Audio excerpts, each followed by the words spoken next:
은혜는요, 이 인자하심은 하나님의 호의예요. 이 호의가 호의로 계속되어야지, 호의가 권리가 되는 순간 손가락질하고 성질 부리고 욕하고 협박하게 됩니다. 지난주 설교를 마치고 나서 저희 지체분들과 함께 이 설교 본문에 대한 질문을 받는 중에 좋은 질문을 하나 받아서 함께 나누고자 합니다. 이런 부분은 같이 나누는 게 도움이 되실 것 같아요. 자, 하늘에 계신이라는 기도의 시작은 하나님과 우리의 엄청난 격차를 보여준다. 그래서 할 말이 없어진다. 이렇게 제가 얘기를 드렸어요. 그리고 하나님 앞에서 입을 가려야 하는데, 그러면 하나님에 대한 친밀도가 너무 떨어지는 게 아닌가. 너무 가까이 할 수 없는 분, 이렇게 되면 기도를 어떻게 해? 이렇게 생각이 들 수 있잖아요. 일반적으로 하나님에 대한 친밀감을 얘기하면 아버지와 자녀인데, 부모와 자식인데 무슨 얘기를 못해?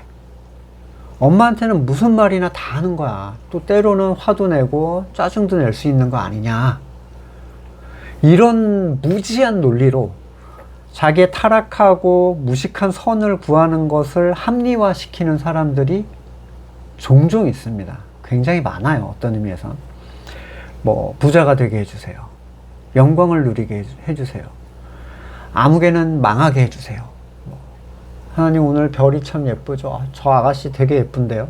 이런 얘기도 하고, 하나님, 저 하나님께 실망했습니다. 우리나라에 와서 예수님을 협박해서 원하는 걸 얻었다는 어떤 신부님의 간증이란 표현이 참 웃긴데, 이탈리아 신부님인데 이 얘기가 인터넷에 막 떠돌고 있어요. 어떤 내용이냐면, 자신이 한국에 와서 빈민구제를 하고 있었는데 너무 상황이 열악해서 기관에 가서 도와주세요 해도 잘 안 도와주는 거예요. 그래서 어느 순간 너무 화가 나서 예수님께 손가락질을 하면서, 아마 십자가상을 가리키면서 했던 것 같아요. 손가락질을 하면서 반말로 이렇게 소리를 질렀대요. 야, 그 사람들은 당신의 아들, 딸들이야. 당신이 관심이 있다면 내일부터 날 도와줘야 돼. 안 도와주면 나는 안나의 집 문 닫고 이탈리아로 갈 거야. 어떻게 할래? 이런 거죠. 그리고 그때부터 예수님이 많이 도와주셨답니다. 그래서 이 사람의 결론이 좀 충격적인데, 예수님은 협박해야 한다. 바쁘셔서 할 일이 너무 많으시기 때문에 큰 소리로 말하지 않으면 알아듣지 못한다. 협박해야 된다. 정말 신기한 일이었다. 이 얘기를 행복한 표정을 지으면서 간증처럼 얘기하더라고요. 너희도 해봐, 협박. 잘 먹혀. 그리고 그 밑에 달린 댓글. 이제 믿지 않는 커뮤니티니까 믿지 않는 사람들의 댓글이에요. 예수님도 손가락질을 받아야 도와주는군요. 참된 종교의 진리를 깨치셨군요. 저분의 삶을 볼 때 희생과 구원이 뭔지를 깨닫습니다. 존경합니다. 오호, 협박, 좋은 팁 알아갑니다. 그래서 정광훈이가 하나님 까불면 혼난다고 협박을 했구나. 멋진 분이시네요. 이 기관은 믿음이 감. 자, 친밀하다는 건 뭡니까? 여러분, 친밀함, 우리가 생각하는, 사람이 생각하는 친밀함은 격이 없어야 돼요. 격이 있으면 친해질 수가 없습니다. 그래서 격이 없어져야 돼요. 예수님은 우리의 형제라고 했으니까 치고받고 싸우기도 하고 화해도 하고 그러는 거지. 거기에 무슨 어려움이 있겠어요. 엄청난 오해로부터 나온 인간적 결론의 비참한 산물이에요. 하나님과의 친밀감, 아버지와의 친밀감. 그러면 우리는 하나님을 향해서는 항상 다가갈 수 없는 그런 존재란 말인가요? 그러면 예수님이 어려워서 마리아에게 기도한 그 사람들이 많다는 얘기인가요? 자, 하나님의 엄중하심, 그리고 하나님의 인자하심은 어떻게 충돌이 나지 않을 수 있는가? 로마서에 이런 본문이 있죠. 11장 22절. 그러므로 하나님의 인자하심과 준엄하심을 생각해 보십시오. 하나님은 넘어진 사람들에게는 준엄하십니다. 그러나 그대가 하나님의 인자하심에 머물러 있으면 하나님이 그대에게 인자하게 대하실 것입니다. 그렇지 않으면 그대도 잘릴 것입니다. 여러분, 이 본문 때문에 저희 공동체에서 몇 분 나가셨어요. 잘린다고 했다고. 이렇게 친밀하고 따뜻한 분인데 어디 준엄하심이 있다고 얘기하느냐. 한구연구인데. 먼저 우리는 하나님을 친근하게 생각할 수 있는 존재가 아니라는 걸 여러분 아셔야 돼요. 하나님을 친근하게 생각하라는 본문은 성경 어디에도 없습니다.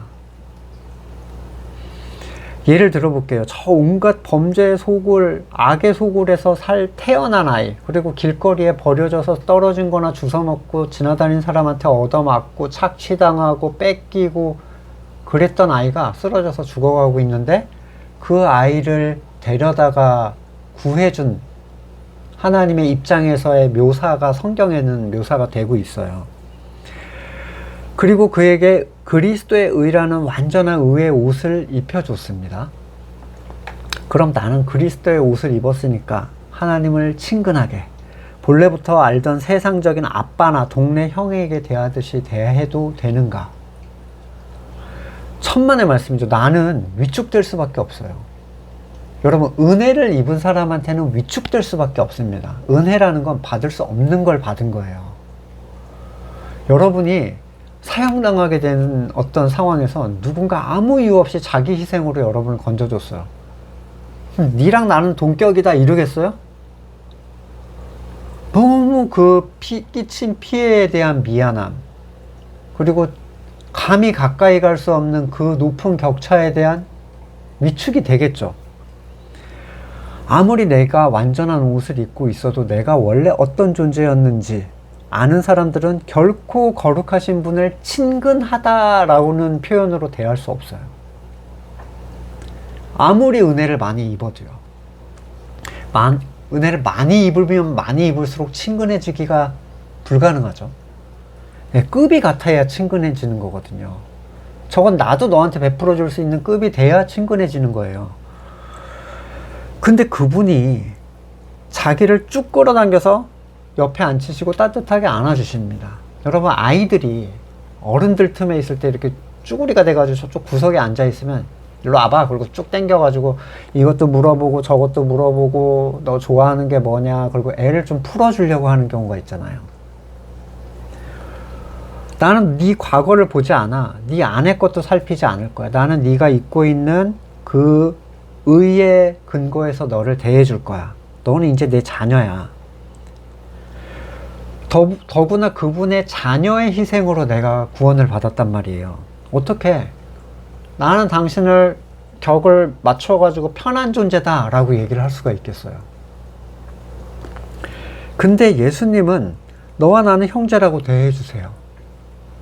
이 친근함이라는 건 하나님과 예수님 쪽에서 우리에게 베푸시는 은혜입니다. 다른 말로는 그냥 인자하심을 베풀어 주시는 거예요. 근데 우리 쪽에서 그걸 친근함, 친밀함으로 바꿔서 해석을 해가지고 격을 맞추려고 해버리는 거예요. 이런 이유에서 그 친근함의 결과는 감사와 감격이지 편안함이 아닙니다. 그래서 성경은 항상 구원하셨던 그때, 애굽에서 고난당하던 그때, 너희가 건짐을 받았던 그때를 기억해라 라고 계속 이스라엘 백성들을 깨워줘. 정신 차려. 니네 원래 그런 애들 아니야. 이 얘기예요. 원래부터 하나님의 백성으로 막 동행하던 애들이 아니야. 자신들이 본래 어떤 존재였는지를 잊는 것은 그분과 우리의 엄청난 격차를 잊고 그분과 나를 동급으로 만들어서 함부로 말하고 하늘에 계신 그분을 땅으로 끌어내리는 끔찍한 결과를 가져오기 때문입니다. 우리에 대한 하나님의 인자하심, 덮으심, 당기심, 안아주심 이런 것들은 하나님에 대한 우리의 두려움과 그 엄청난 격차에서 오는 괴리감을 녹여줘요. 다가갈 수 있게 해주는 거예요, 여러분.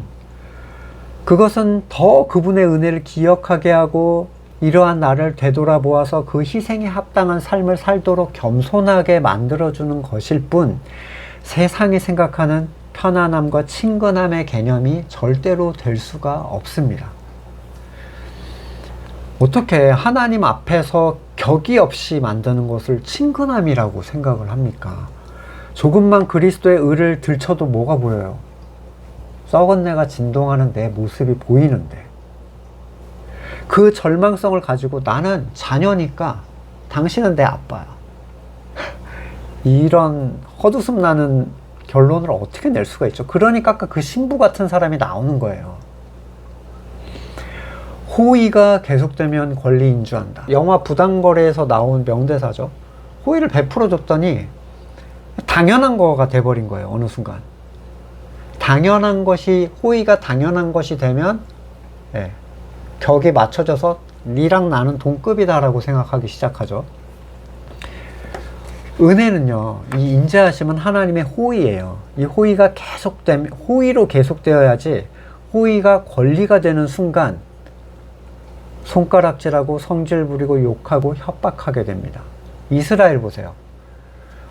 호의를 잃은 이스라엘은 어떻게 됐죠? 우리는 하나님의 백성이고 니넨 쓰레기. 엄청나게 교만해졌어요.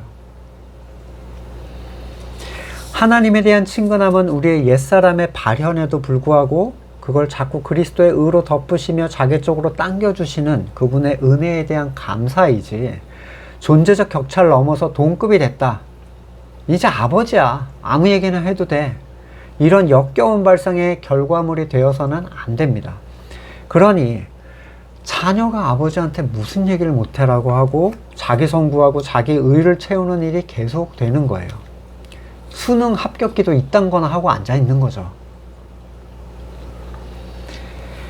우리가 하나님을 친근하게 대할 수 있는 것은 자기 절망의 상태에도 불구하고 그리스도의 의 때문에 계속 당겨주시는 그분의 인자하심에 대한 감사일 뿐이지, 피조물과 창조주의 절대적 격차를 무마시켜주는 게 절대 될 수 없습니다. 바울은 그리스도의 의를 입은 존재로서 뭐라고 표현하냐면요, 자기를 죄인 중에 괴수라고 얘기해요. 여전히. 다 용서받았는데 왜 그렇게 하세요? 이게 무슨 얘기냐면, 이 본질을 알고 있는 거예요. 자기가 어떤 존재, 얼마나 큰 은혜를 입은 존재인지. 하나님에 대한 성도의 친밀감은 베푸신 은혜에 대한 감사로 나타나야 됩니다. 편안함이 절대로 될 수 없어요. 그러한 사람은 하늘에 계신 이라는 이 주기도문에 합한 기도가 나오게 됩니다. 그럼에도 불구하고 그는 하나님을 경외하긴 하지만 공포스러워하는 존재는 아니에요.